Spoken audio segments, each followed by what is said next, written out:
How personal is your relationship with God? How well do you know Him? And how intimately do you think He knows you? And yes, that last one is a trick question. God knows you better than you know yourself.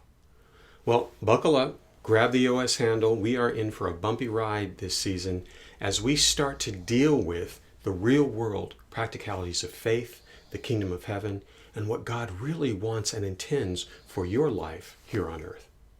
You see, a relationship with the Father, the Son, and the Holy Spirit, a relationship with God, is not at all what most people think or believe. They're not ready to know, much less accept the truth. Are you? I'm Xavier Lamont, and this is the Ecclesian.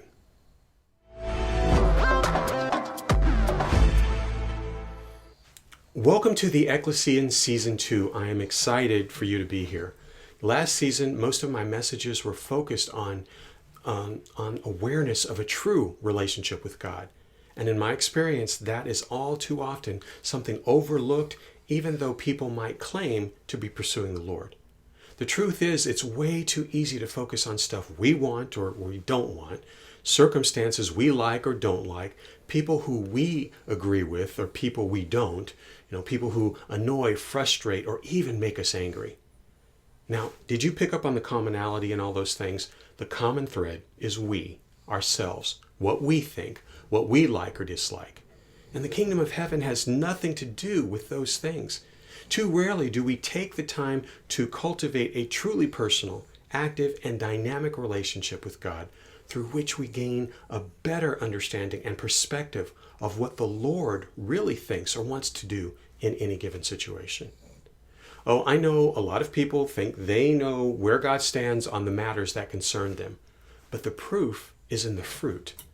Most have just made assumptions and never bothered to ask, and wait, much less listen for an answer from the Lord.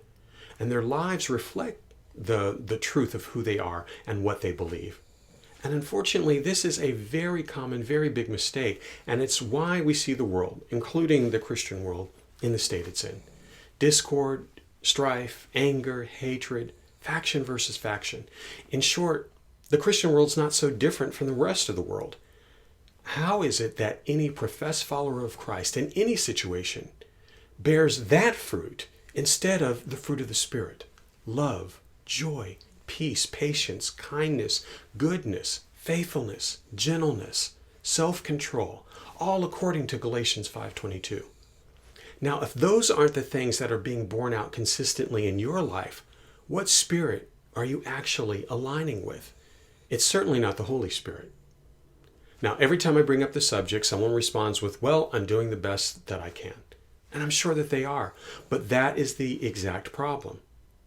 Our best will never be enough. Your best, my best, are as filthy rags, according to Isaiah 64, verse 6. Those fruit are not of us at all, okay, the fruit of the Spirit, but they are of the Holy Spirit working within us and transforming our hearts and minds so that we bear its good fruit. It's fruit that is not of us at all. It is fruit of the Spirit that comes through us. But anyway, none of this is what I'd even planned to talk to you about today. As I said, this season, I want to talk on the practicality of our relationships with God. Today, I actually wanted to speak on dreams and passion. You see, if you have a natural passion for something, a dream or a heartfelt desire that you're convicted to accomplish, the Lord is the one who planted it in your heart, and He did it for a purpose. There is something that He not only tasked you with, but He has already provided the resources for.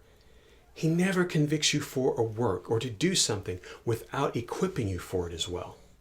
However, the vast majority of believers never discover the purpose of the Lord, and what He has destined them for, because they will never take the time or make the effort necessary to cultivate a truly personal, intimate relationship with Him.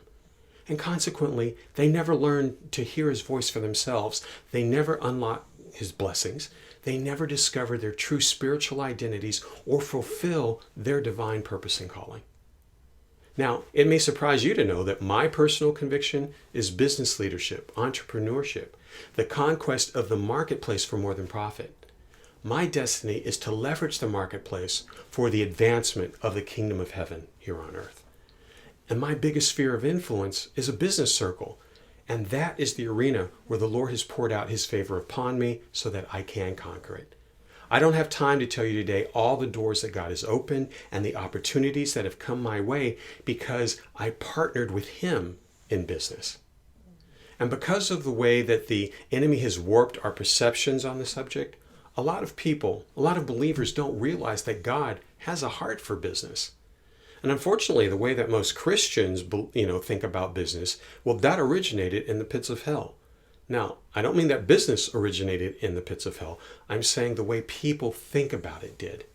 And it's a strategy, a direct strategy of the enemy designed to keep us in bondage, away from our spiritual destinies and the fulfillment of what God plans for us to accomplish on earth. The fact is, I believe that God is a business person and an engineer and an architect. More rather than less of what we consider to be good business principles originated in heaven. A lot of the problems that we perceive with business, are twists and perversions of that the enemy has done intended to corrupt the goodness of God. Chew on that for a while and ask the Lord if I'm wrong or if I'm off my rocker. And I'll be praying for you too, that the Holy Spirit pour upon you, and give you wisdom, give you God's wisdom. I don't want you to take my word for any of this. You need to hear from the Lord. But when you do, come back for more. We're only getting started. You see, a lot of the things that people think have little or nothing to do with God are quite the opposite. And we'll be addressing a number of them in the weeks to come. Now, if this resonates with you, please share it with someone.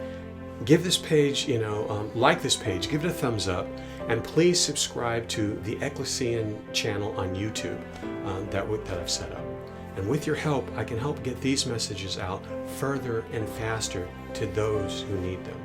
God is raising up a number of people in this arena, and part of what I want to do is help them fulfill their purpose and achieve what God has for them.